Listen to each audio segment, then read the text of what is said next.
Hello. तो देखो, इससे पहले अपन ने पढ़ा था कि भाई पूर्ण प्रतियोगिता बाजार के बारे में अपन पढ़ चुके हैं, अपन एकाधिकार बाजार के बारे में पढ़ चुके हैं, और अब अपन पढ़ते हैं अपूर्ण प्रतियोगिता के बारे में। देखो, आपको पता ही है कि पूर्ण प्रतियोगिता बाजार में किसी उत्पादक या किसी फर्म को किस प्रकार से लाभ होता है, कितना लाभ होता है। या एकाधिकार में अपन ने देखा कि हमेशा एक एकाधिकारी को दीर्घकाल में क्या होता है, अधिक लाभ ही प्राप्त होता है, और पूर्ण प्रतियोगिता इसमें सामान्य लाभ प्राप्त होता है। अब अपन बात करते हैं अपूर्ण प्रतियोगिता की। तो देखो, अपूर्ण प्रतियोगिता की बात करने से पहले एक बात फिर से रिपीट कर देते हैं जो अपन पहले भी बात कर चुके हैं, जिसके बारे में कि पूर्ण प्रतियोगिता और एकाधिकार दोनों ही जो बाजार की अवस्थाएं हैं वो पूर्णतया व्यवहार में लागू नहीं होती हैं। हाँ, हो सकता है कुछ वस्तुओं में आंशिक रूप से वो व्यवहार में लागू होती हुई प्रतीत होती हैं, पर उनकी जो पूरी विशेषताएं हैं वो बाजार में पूर्णतया लागू नहीं होती हैं। कहने का मतलब ये है कि पूर्ण प्रतियोगिता यथार्थ रूप से बाजार की स्थिति नहीं होती है। परंतु आज जिस प्रतियोगिता की अपन बात कर रहे हैं, अपूर्ण प्रतियोगिता, ये इन दोनों ही जो प्रतियोगिताएं हैं, पूर्ण प्रतियोगिता और एकाधिकार, इनकी क्या है, मध्य की स्थिति है। अर्थात ये है रियलिस्टिक जो कंपटीशन है, या जो व्यवहार में जो प्रतियोगिता पाई जाती है, उस प्रतियोगिता को कहा जाता है अपूर्ण प्रतियोगिता। तो देखो, सबसे पहले श्रीमती जॉन रॉबिन्सन ने एक पुस्तक लिखी थी, अपूर्ण प्रतियोगिता का अर्थशास्त्र। उसमें सबसे पहले इन्होंने अपूर्ण प्रतियोगिता के बारे में बताया था। अब अपूर्ण प्रतियोगिता है, ये है रियलिस्टिक कंपटीशन।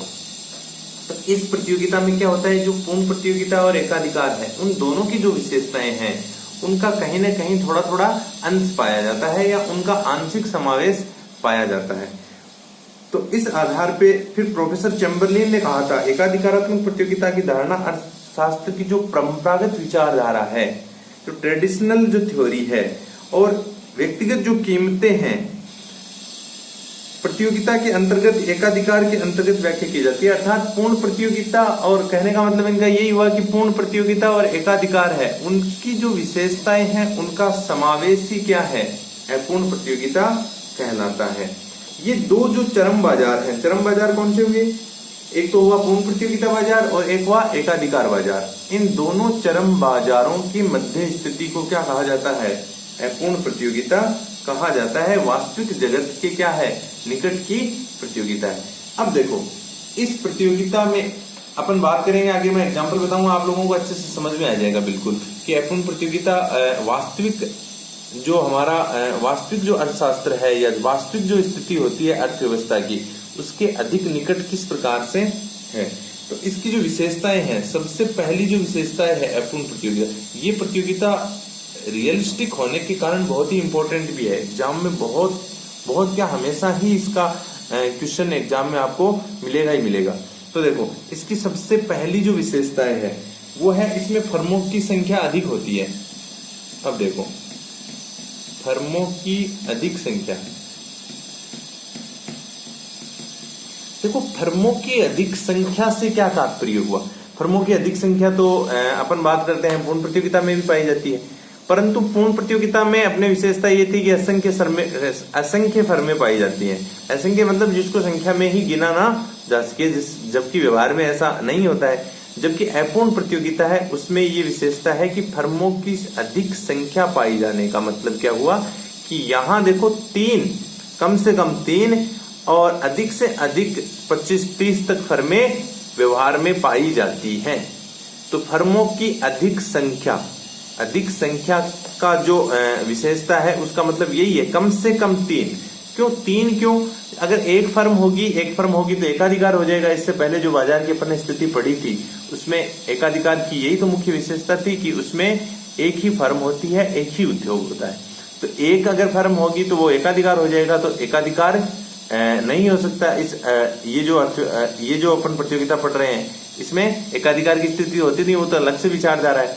तो 2 क्यों नहीं फिर? तो 2 में क्या होता है कि आप थोड़ा सा संक्षेप में आगे पढ़ेंगे कि 2 का मतलब होता है दयाधिकार। अर्थात उस बाजार की वह स्थिति होती है जिसमें 2 उत्पादक होते हैं, या फिर 2 फर्में बेचने वाली होती हैं, वो बाजार की दयाधिकार की स्थिति होती है।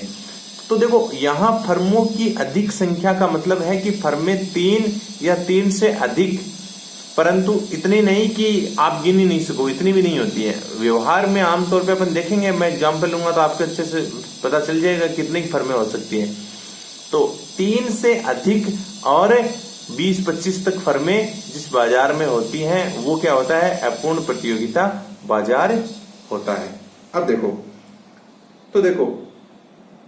ये जो फर्में होती हैं इनका आकार क्या होता है, इनका आकार थोड़ा सा बड़ा होता है। एक अपन एग्जांपल लेते हैं, जैसे फर्मों की अधिक संख्या के हिसाब से, जैसे ब्यूटी प्रोडक्ट बनाने वाले, जैसे साबुन बनाने वाले, सिंपल सा एग्जांपल है साबुन एक एग्जांपल ऐसा है। साबुन बनाने वाली कंपनियां, तो साबुन कितनी कंपनियां हैं जो साबुन बनाती हैं, मुख्यतः साबुन है, या फिर अपन लेते हैं सीमेंट है। ऐसे जो एग्जांपल है, जैसे कपड़े के लिए कुछ कंपनियां हैं, ऐसे जो एग्जांपल होते हैं जो व्यवहार में भी लागू होते हैं, जैसे साबुन है, सीमेंट है, कपड़ा है, ये अपन व्यवहार में काम में लेने वाली वस्तुएं हैं सारी।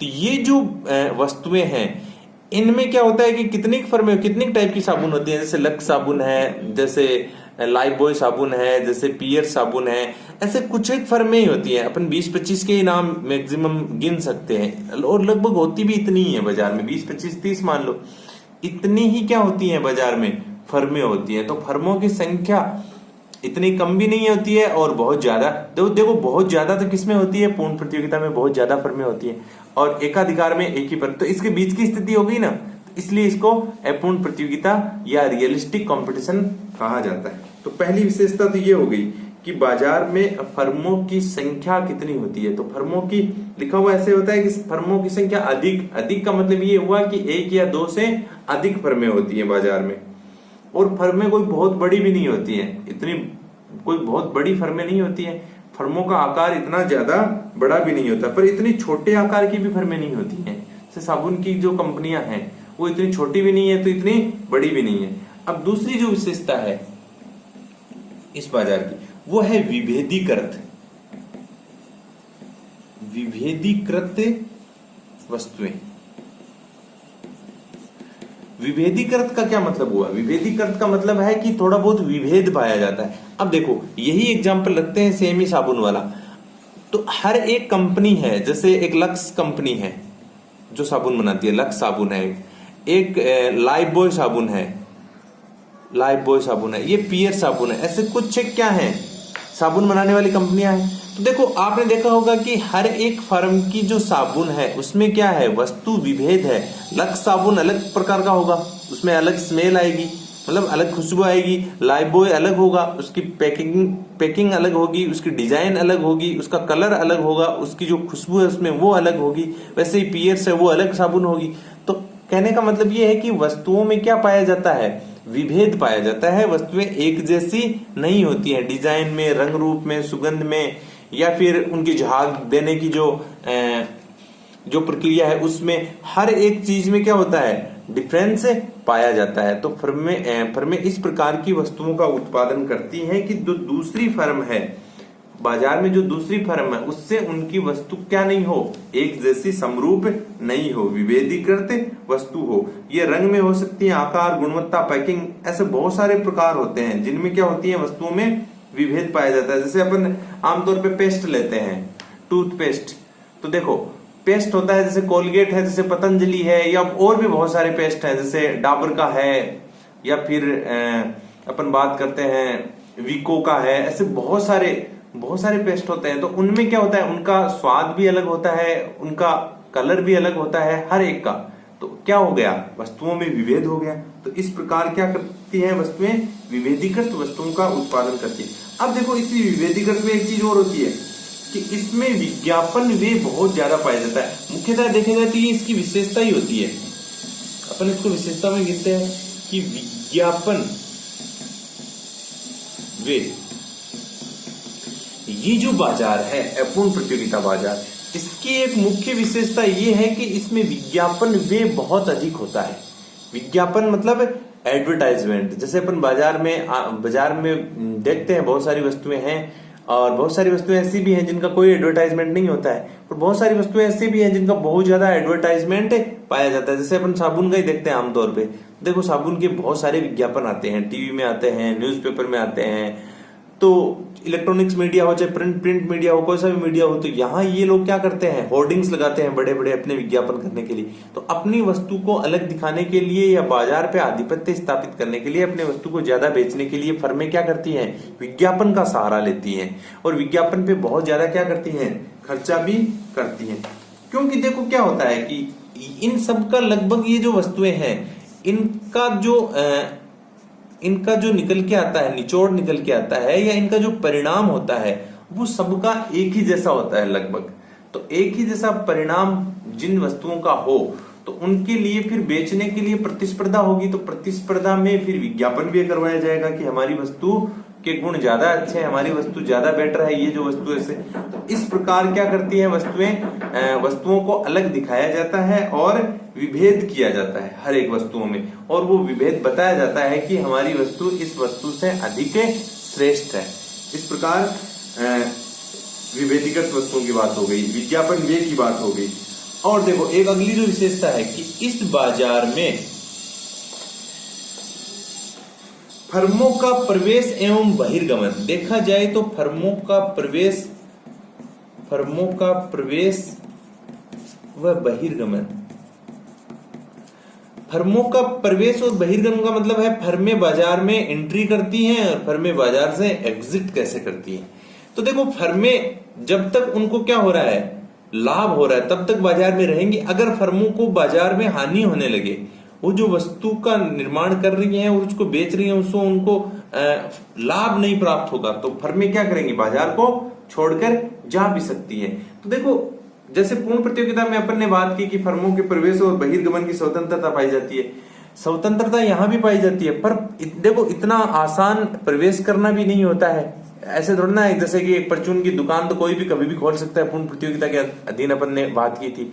परंतु क्या एक साबुन बनाने की या फिर जो कॉस्मेटिक है या फिर सीमेंट बनाने की कोई फैक्ट्री है, वो एक दिन में हर किसी से नहीं डाली जा सकती है। तो फर्में इतनी आसानी से प्रवेश भी नहीं कर सकती है बाजार में देखा जाए, और इतनी जल्दी छोड़ के भी नहीं जा सकती है। वो ये देखता है उत्पादक कि हो सकता है उसको आने वाले समय में क्या होने लगे, लाभ होने लगे, इसलिए वो बाजार में वेट एंड वॉच की तकनीक अपनाता है या प्रक्रिया के तहत क्या करता है, बाजार में डटे रहता है। वो सोचता है कि दीर्घकाल में हो सकता है उसको क्या होने लगे, वापस से प्रॉफिट होने लगे, लाभ होने लगे, इसलिए वो क्या करता है, जल्दी से कोई फर्म ना तो बाजार में प्रवेश करती है और ना ही बाजार को छोड़ के जा सकती है। हाँ, हानि होने की स्थिति में फर्में क्या कर सकती हैं, बाजार को छोड़ सकती हैं।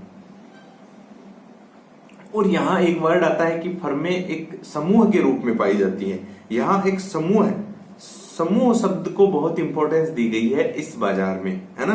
तो क्योंकि देखो क्या है कि एकाधिकारात्मक जो प्रतियोगिता है उसमें क्या होता है कि उत्पादन बहुत हद तक, जैसे सीमेंट है वो क्या होता है, समरूपी उत्पादन होता है, परंतु पूर्णतः प्रतिस्थापन नहीं किया जा सकता। आप ये नहीं कह सकते कि जैसे कि एक सीमेंट है, जैसे एक कंपनी है अल्ट्राटेक सीमेंट बनाती है, एक बिरला सीमेंट बनाती है, वो पूर्णतः दोनों क्या नहीं हो सकती, एक ही जैसी नहीं हो सकती है।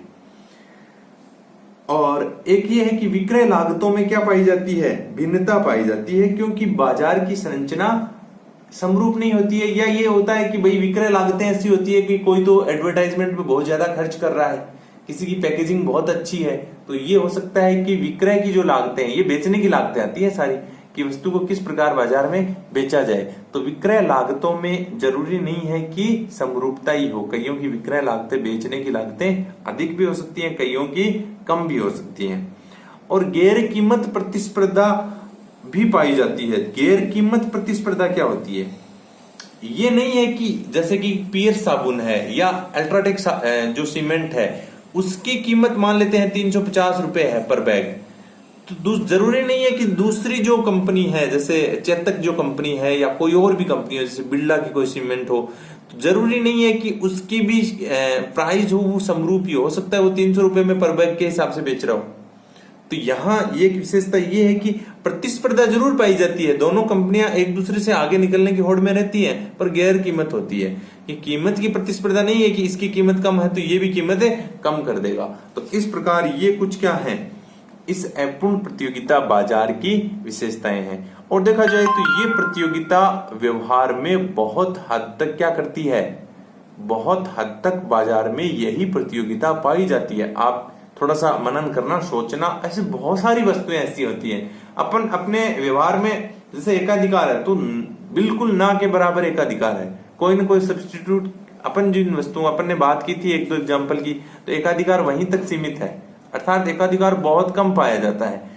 और वैसे ही पूर्ण प्रतियोगिता भी बहुत कम, जैसे एक दो ऐसी वस्तुएं हो सकती हैं कि उनमें पूर्ण प्रतियोगिता पाई जाए, वरना पूर्ण प्रतियोगिता भी व्यवहार में नहीं पाई जाती है। परंतु ये जो प्रतियोगिता है, पूर्ण प्रतियोगिता है, ये बहुत हद तक बाजार में पाई जाती है। तो इसकी जो विशेषताएं हैं इनको ठीक ढंग से एक दो बार पढ़ना है, मनन करना है, समझना है कि वास्तव में किस प्रकार, जैसे फर्मों की अधिक संख्या है, विभेदीकृत वस्तुएं हैं, विज्ञापन व्यय है, फर्मों का प्रवेश बहिर्गमन और गैर कीमत प्रतिस्पर्धा पाई जाती है, ऐसी जो विशेषताएं हैं इसकी, तो ये सारी विशेषताएं रियलिस्टिक हैं और व्यवहार में ये सारी विशेषताएं पाई भी जाती हैं। तो ये प्रतियोगिता एक व्यवहारिक प्रतियोगिता कहलाई जाती है। अब अपन इसके आगे अपन बात करेंगे इसके औसत और सीमांत वक्र के बारे में, ठीक है।